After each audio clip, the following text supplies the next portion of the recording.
A Uber revolucionou a mobilidade urbana individual, com as pessoas pagando menos para fazer viagens que antes custavam um absurdo via táxi. Mas o oba-oba dessa revolução já passou, e a Uber não é mais novidade. Existem hoje muitos aplicativos concorrentes e o táxi nunca parou de funcionar. Mas agora, com a sinalização do governo eleito no Brasil de querer regulamentar as plataformas de mobilidade, surge a pergunta: a Uber está com os dias contados no Brasil? Valeria a pena trabalhar na empresa, ou para quem ainda trabalha, já é melhor migrar para outra coisa?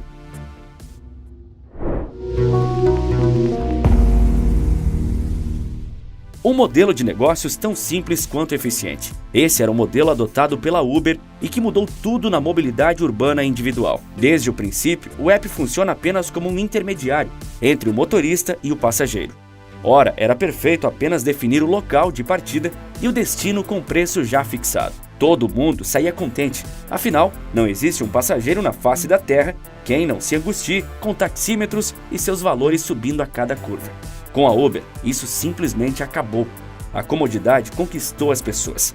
Mas ela já atingiu seu potencial ou pode estar colapsando?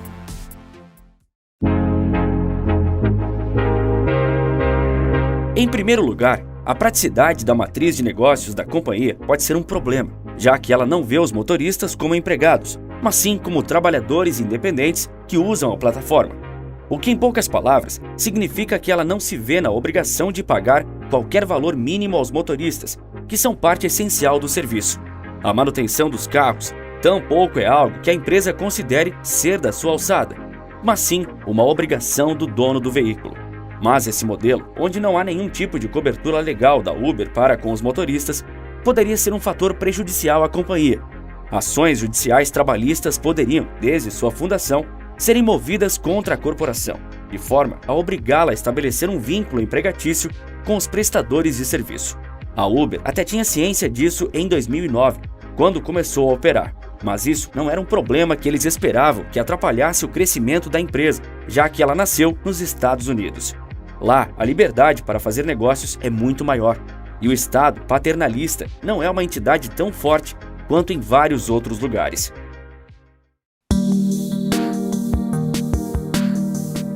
O plano da Uber parecia um roteiro de desenho animado, dominar o mundo, que jamais poderia ser parada ou alcançada. O modelo de negócios dela é o mesmo que o da Amazon ou da Shein: crescer e se expandir, mesmo sem gerar lucro, com preços abaixo dos concorrentes, até acabar com a competição. Depois disso, subir os preços para o quanto quisesse e recuperar o lucro perdido ao longo daqueles anos. Por isso, ela precisava continuar investindo maciçamente em sua expansão ao redor do globo, sem se importar em comprometer seus lucros.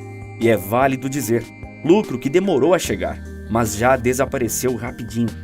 Mesmo agora, a Uber ainda está bem mal das pernas. Por anos, a empresa sobreviveu dando prejuízo, com grandes aportes de investidores, mas oferecendo viagens a preço baixo para concorrer e retirar do mercado os outros aplicativos. E foi assim que ela se espalhou pelo mundo inteiro. Para algumas pessoas, usar a plataforma é a opção mais conveniente e confortável, mas só enquanto isso é o melhor para o seu bolso. Para a Uber, era tudo ou nada. Mas ao ficar tão concentrada em dominar a rede de mobilidade, a Uber pode ter cometido um erro crucial.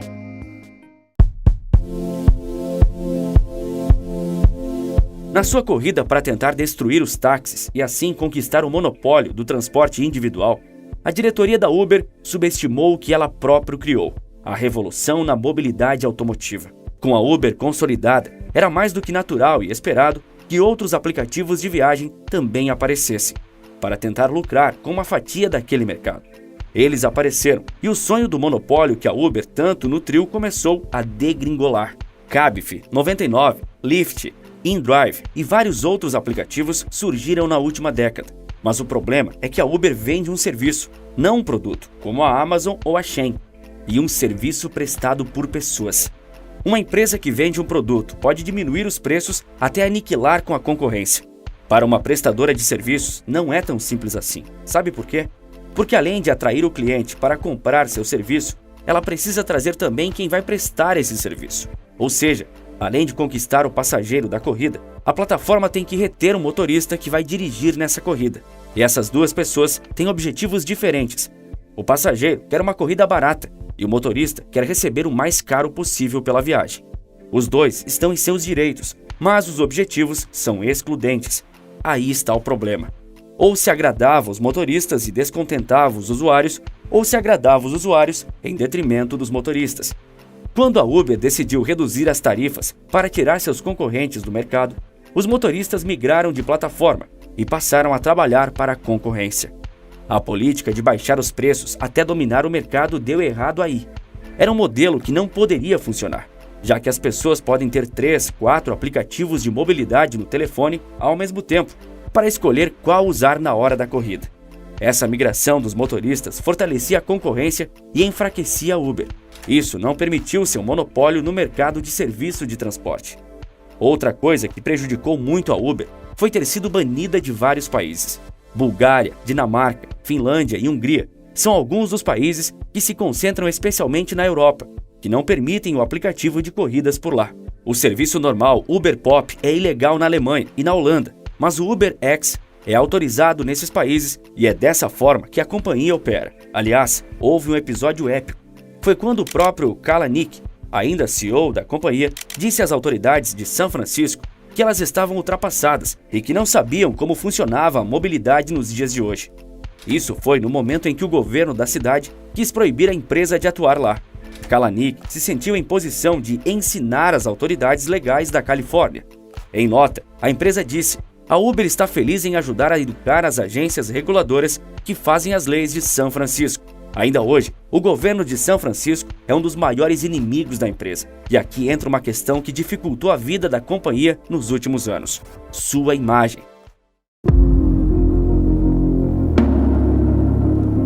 Toda empresa gosta de ser bem vista, já que sua aceitação é indispensável para conquistar clientes.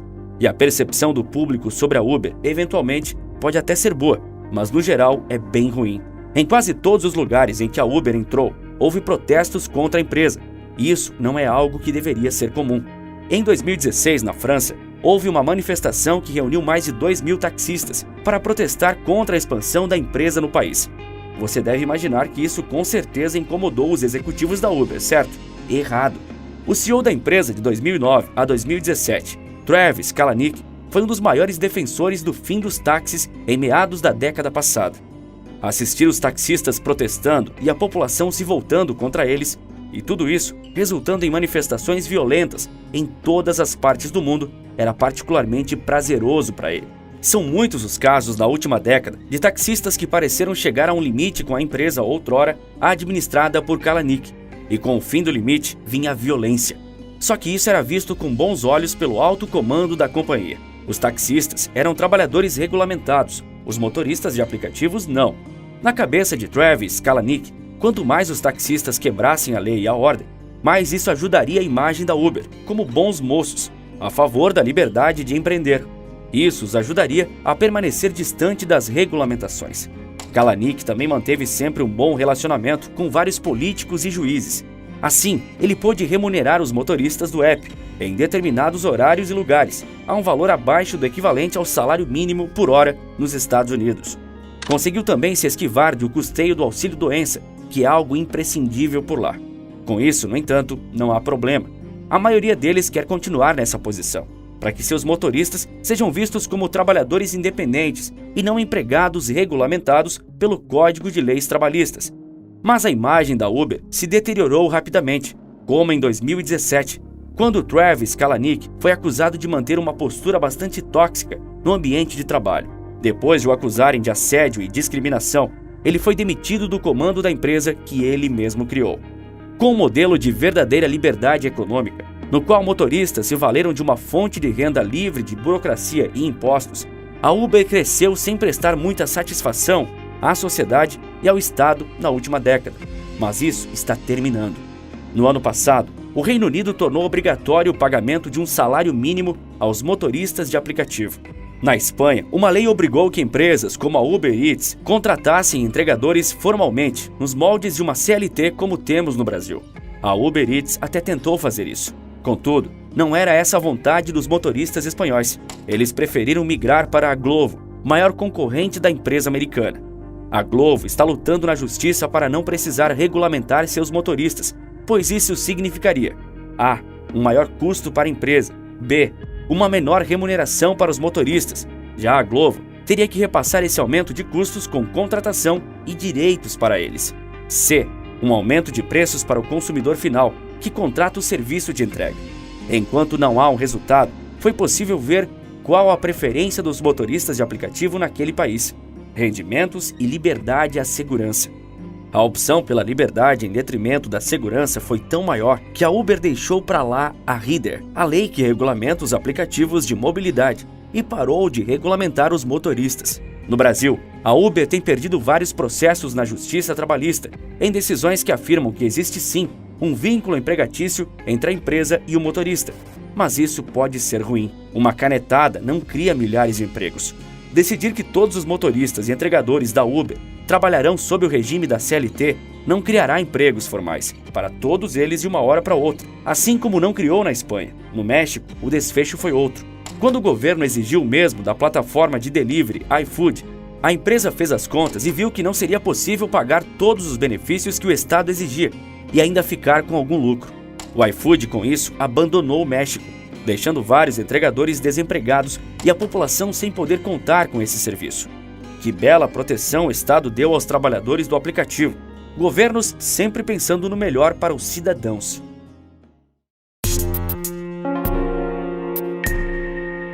Em 2020, a Uber saboreou uma amarga experiência quando a demanda por viagens caiu vertiginosamente, graças à crise sanitária. Mas em novembro de 2021, a empresa apresentou seu primeiro resultado positivo. O lucro líquido da empresa foi de 892 milhões de dólares no quarto trimestre de 2021, revertendo o prejuízo de 968 milhões de dólares no mesmo período de 2020.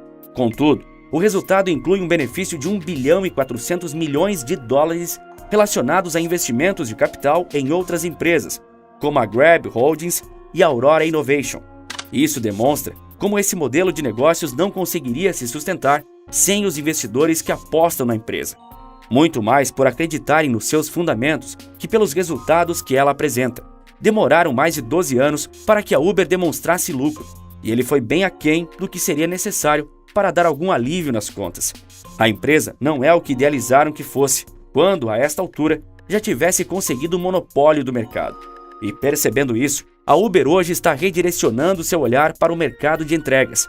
Como o resultado de 2021 foi impulsionado pelas receitas desses serviços, que cresceram 78% no ano passado, acredita-se ser o melhor caminho. Enquanto os serviços de mobilidade da Uber correspondem a 45,5% da receita da empresa, a Uber Eats, que concorre com o iFood no delivery, representa 46,2% dessa soma. A Uber Freight, um serviço que ainda não chegou no Brasil e que conecta motoristas de caminhão a transportadoras, alcança uma fatia de 8,3% do faturamento da companhia. Além disso, a plataforma está delineando formas de crescer, implementando carros autônomos, que não precisam de motorista, às suas corridas. Isso significaria um custo menor e menos problemas no trato com motoristas. Mas carros autônomos não estão nem perto de ser algo barato e popular, e são futuristas demais para resolver os problemas da Uber no presente. No primeiro trimestre de 2022, seguido do lucro do ano passado, a companhia registrou um prejuízo de quase 6 bilhões de dólares. Esse valor é 54 vezes maior do que as perdas de 108 milhões de dólares registradas no mesmo período. Para quem um dia acreditou que dominaria o segmento de mobilidade individual no mundo todo, sozinha, os números da Uber parecem muito pouco promissores. Seu destino é difícil de saber, e é isso que mostra como a empresa, da forma como foi concebida, fracassou. E sim, eu sei que você tem a curiosidade de saber quem está por trás desses vídeos. E se você também quiser descobrir como eu criei um negócio seguro e altamente lucrativo a partir do YouTube, usando um computador e um pouco do meu tempo livre, eu mesmo decidi colocar a cara e te ensinar tudo isso. É só acessar a aula gratuita no primeiro link aqui na descrição, ou se preferir, você pode apontar a câmera do seu celular para o QR Code que está aparecendo agora e ir direto para o link. Elon Musk errou ao comprar o Twitter? Eu respondo essa pergunta no vídeo que está aparecendo agora na sua tela. Basta clicar e assistir. Por esse vídeo é isso. Um forte abraço e bons negócios!